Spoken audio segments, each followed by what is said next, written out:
we would have a wonderful understanding of speech through drums that the African communities brought us when they were enslaved. No, we would have all this knowledge that wasn't interrupted in China or wasn't interrupted in Japan, and the world, of course, would look a lot different, but it doesn't really exist.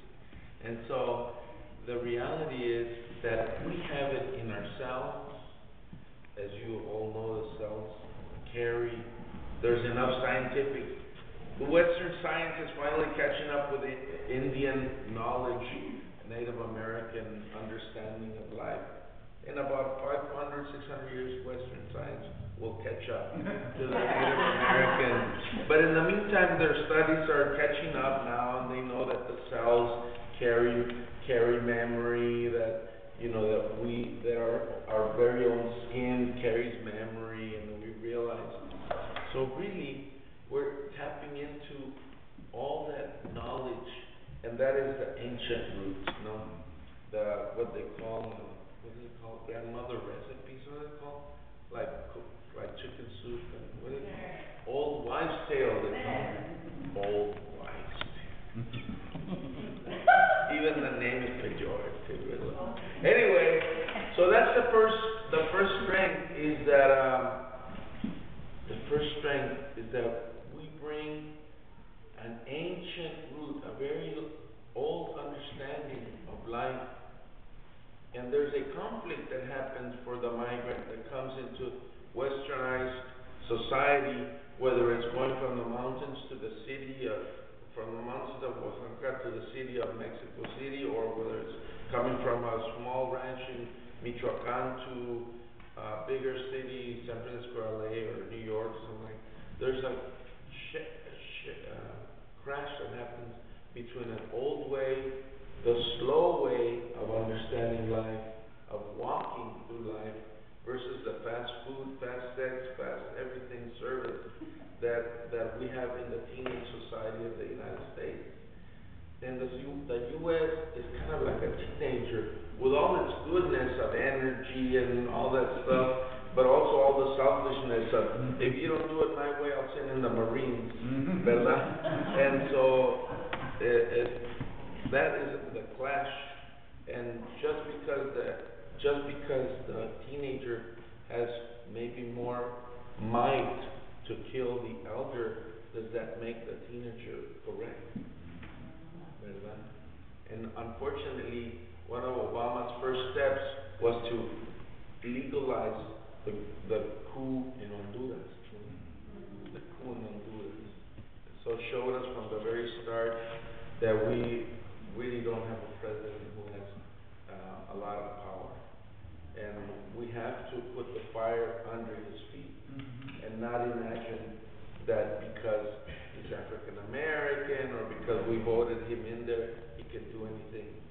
We have to imagine that he is George Bush and put that kind of pressure on him, even if he screams and cries and says that, how dare you, like he said to, what's his name over in Cornell West, at Harvard, how dare you, this and that, and I'm not, well, no. We have to put the fire under his feet and treat him as if he was George Bush, because he basically is one person in an office. That office needs to be pushed. And so there's an ancient knowledge. Ancient knowledge is the strength that migrant people bring to society. That's why Caminando, caminando, vamos caminando hacia el sol. Let me hear you strong. Caminando, caminando a la libertad. Vamos caminando hacia la libertad.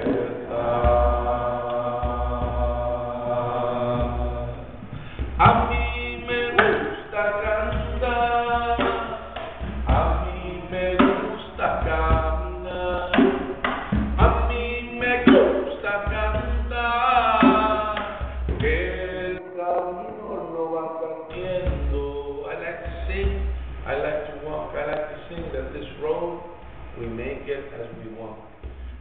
haciendo al caminar.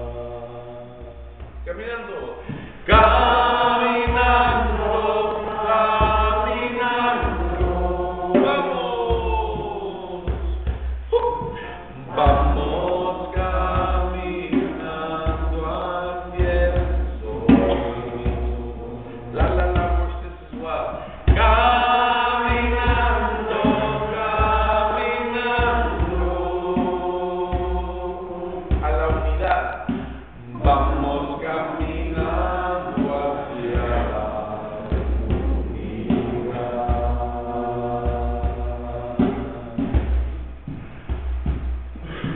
Mano a mano caminando, hombro a hombro trabajando y las tierras compartiendo libertades. Hand to hand, we're walking, shoulder to shoulder, we are working, and by sharing the land, we harvest freedom. Libertades cosechando.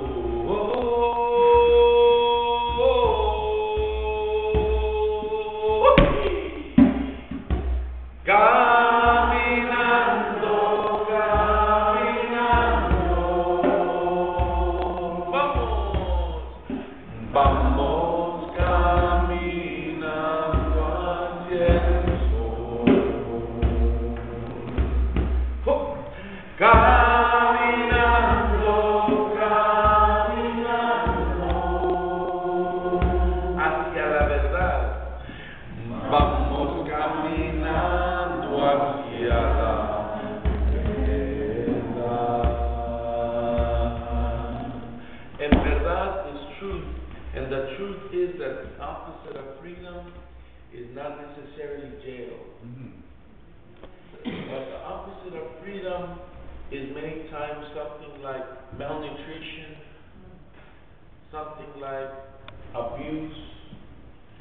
Malnutrition, where the body starts eating itself from inside, and you can no longer really learn as much because you're not simply just not there. But the opposite of truth, but the truth is that that's why we have taken many times the risk of jail. Many times we have risked our wallets in the sanctuary movement. Many times people risk their own lives for others' freedoms, for our own freedom. And pretty much is at the doorstep again to risk our jobs and wallets and reputation and lives, because we're facing a very serious situation in Mexico, Guatemala, and Salvador, and the violence that's erupted there as part of a longer picture. But the space of not giving from what's left over, but giving from what you don't have, or from what is not there in terms of space, in terms of risking. And that is more truth than jail versus freedom. That's why ya no más desnutrición, queremos liberación. No al egoísmo, no a la guerra, pa' vivir